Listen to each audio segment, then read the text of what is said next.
സ്നേഹമുള്ളവരെ, ഭാരതനാളിമാരുടെ കയ്യിൽ നിന്ന്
ഔപചാരികമായി ഉദ്ഘാടനം ചെയ്യുന്നത്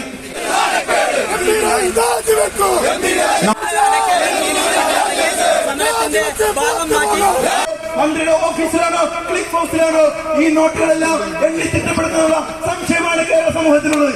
ഇതിനെല്ലാം പകരം ചോദിക്കുന്നതിന് വേണ്ടി, ഇതിനെല്ലാം ശക്തമായ സമരങ്ങളുമായി മുന്നോട്ട് പോകുന്നതിന് വേണ്ടി ഇന്ത്യൻ യൂത്ത് കോൺഗ്രസ് ഇതൊരു സൂചന സമരമായി കൊണ്ടാണ് ഈ മാർച്ചിനെ കാണുന്നത്. വരും ദിവസങ്ങളിൽ മന്ത്രിയുടെ രാജിയിൽ കുറഞ്ഞൊന്നും ഞങ്ങൾ മുന്നോട്ട് വെക്കുന്നില്ല, കേരള സമൂഹം മുന്നോട്ട് വെക്കുന്നില്ല. മന്ത്രിയുടെ രാജിയിൽ നിന്ന് ഒരു പടി മുന്നേ പിന്നെ പിറകോട്ട് മാറാൻ യൂത്ത് കോൺഗ്രസും UDF-ഉം ഉൾപ്പെടെയുള്ള കേരളം ഞെട്ടിക്കുന്ന ഒരു അഴിമതിയുടെ കഥകളാണ് ഇന്ന് കേരളം ചർച്ച ചെയ്യപ്പെട്ടുകൊണ്ടിരിക്കുന്നത്.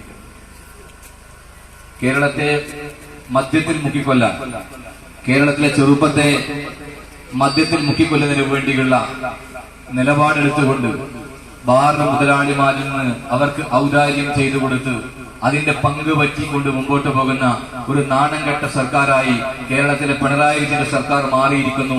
ആ സർക്കാരിന് അപമാനമായി ഈ തൃത്താലയിൽ നിന്ന് വിജയിച്ചു പോയ MLA ആയി മന്ത്രിയായ MV രാജേഷ് എന്ന് പറയുന്ന ഒരു നാണംകെട്ട മന്ത്രി മാറിയിരിക്കുന്നു എന്നുള്ളത് കേരളം ഏറെ ഞെട്ടലോടുകൂടിയാണ് പ്രിയപ്പെട്ടവരെ കേട്ടുകൊണ്ടിരിക്കുന്നത്. ഒരു ബാറിൽ നിന്ന് 2 ലക്ഷം രൂപ വെച്ച് ഏകദേശം 900-ഓളം ബാറുകളാണ് ഇവിടെ ഉള്ളതെന്ന് പറയുന്നു. അത് തിരുത്തിക്കൊണ്ട് CPIയുടെ ഇടുക്കി ജില്ലാ സെക്രട്ടറി പറയുന്നു അത് 1000 ബാറുകളുണ്ട്, ഇത് 250 കോടി രൂപയുടെ അഴിമതിയാണെന്ന് പറയുന്നു. അങ്ങനെ കോടിക്കണക്കിന് രൂപയുടെ അഴിമതി നടത്തിക്കൊണ്ട് മുമ്പോട്ട് പോകാൻ ഈ നാട്ടിലെ ഒരു മന്ത്രിപുങ്കവൻ അത് നേതൃത്വം കൊടുത്ത് മുമ്പോട്ട് പോകുമ്പോ ആ മന്ത്രിപുങ്കവനും ഈ സർക്കാരിനെതിരെയുള്ള പ്രതിഷേധത്തിന്റെ തുടക്കമാണ് ആ മന്ത്രിപുങ്കവന്റെ വസതിയിലേക്ക് യൂത്ത് കോൺഗ്രസ് നടത്തിയുള്ള മാർച്ച് എന്നുള്ളതാണ് ഞങ്ങൾക്ക് ഇവിടെ സൂചിപ്പിക്കാനുള്ളത്. ഈ മാർച്ച് ഇവിടെ അവസാനിക്കുന്നില്ല. MV രാജേഷ് എന്ന് പറയുന്ന കാട്ടുകള്ളൻ രാജിവെച്ചൊഴിയുന്നത് വരെയുള്ള പോരാട്ടങ്ങളുമായി കേരളത്തിലെ തെരുവുകളിൽ കേരളത്തിലെ യൂത്ത് കോൺഗ്രസ് പ്രധാനവും കേരളത്തിലെ ഇന്ത്യൻ നാഷണൽ കോൺഗ്രസും മുമ്പോട്ട് പോകുമെന്ന് സംബന്ധിച്ച് ഒരു തർക്കവും നിങ്ങൾക്ക് വേണ്ട. ടെർബോ സിനിമ ഇറങ്ങിയപ്പോ അതിന് ഒരു ദിവസത്തെ കളക്ഷൻ 6 കോടിയാണ്.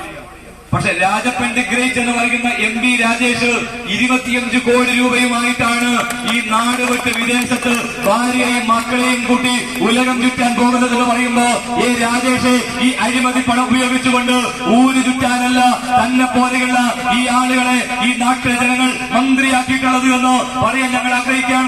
രാജേഷ് എന്ന് പറയുമ്പോ MV രാജേഷ് എന്ന് പറഞ്ഞാൽ ഈ മാർക്സിസവും ലെനിസവും ഒക്കെ കലക്കി കുടിച്ച ബുദ്ധിജീവിയാണ്. തോറ്റുപോകുന്ന ഒരു ഭാവമാണ്. വർത്തമാനങ്ങൾ കേട്ടാൽ വിചാരിക്കും ഇയാളെ പോലെ ബുദ്ധിജീവി ഈ കേരളത്തിലെ മാർക്സിസം കണ്ടുപിടിച്ച അഭിനവ കാറൽ മാർക്സ് ആണെന്ന് നാട്ടിലെ ആളുകൾ വിചാരിക്കുന്ന ഈ മനുഷ്യന്റെ മറ്റൊരു മുറവാണ് അഴിമതിക്കാരൻ എന്ന് പറയുന്ന ഏറ്റവും വലിയ ഭൂലോ അഴിമതി നടത്തുന്ന കാട്ടുകള്ളനാണ് ഈ MV രാജേഷ് എന്ന്